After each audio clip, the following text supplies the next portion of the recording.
Hi, my name is Dr. Nilesh Giri. I am an interventional cardiologist at HP Ghosh Hospital, South Lake, Kolkata.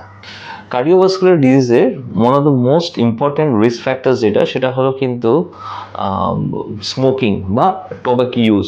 Tobacco use দুভাবে হয়, one is smoking, one is chewing. দুটোই আমাদের দেশে rampant. আমাদের দেশে দেখা যাবে যেখানে যেখানে স্মোকিং খুব বেশি সেখানে সেখানে কিন্তু হৃদরোগ বা কার্ডিওভাস্কুলার ডিজিজের পার্টটা খুব বেশি। স্মোকিং কিন্তু সবচেয়ে বেশি করে যেটা heart disease, cardiovascular, most commonly coronary artery disease.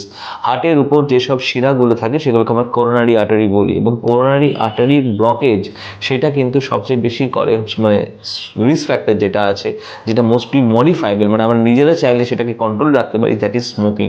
তো এই ওয়ার্ল্ড টোবাকো ডেতে আমরা আজকে আসুন আমরা প্লিজ নিই যে আমরা কীভাবে এইটা আমরা কন্ট্রোল রাখতে পারি, আমরা স্মোকিংটাকে বা টোবাকো ইউজকে কন্ট্রোল রেখে আমরা একটা কার্ডিওভাস্কুলার ডিজিজের একটা অন্যতম যে প্রিভেনশনের পার্ট সেটার উপর খেয়াল দিতে পারি। সবসময় ট্রিটমেন্ট শুরু হয় কিন্তু প্রিভেনশন দিয়ে। প্রিভেনশন আমরা যতটা বেটার রাখবো তত কিন্তু আমাদের ভবিষ্যতে কিন্তু কিওরের জায়গাটা অনেকটাই কন্ট্রোল থাকবে। আমরা যদি স্মোকিং আজকে বন্ধ করি আমাদের কিন্তু কার্ডিওভাস্কুলার ডিজিজ তার পার্টটা অনেকটাই কমে আসবে, তার রিস্কটা অনেকটাই কমে আসবে। এমনকি দেখা যাচ্ছে যদি আমাদের 10 ইয়ার্স ডাউন দ্য লাইন আমরা যদি স্মোকিং বন্ধ করি তাহলে আমাদের কার্ডিওভাস্কুলার হেলথ কিন্তু প্রায়র টু আমাদের যে স্মোকিং সেই জায়গায় ফিরে আসতে পারে।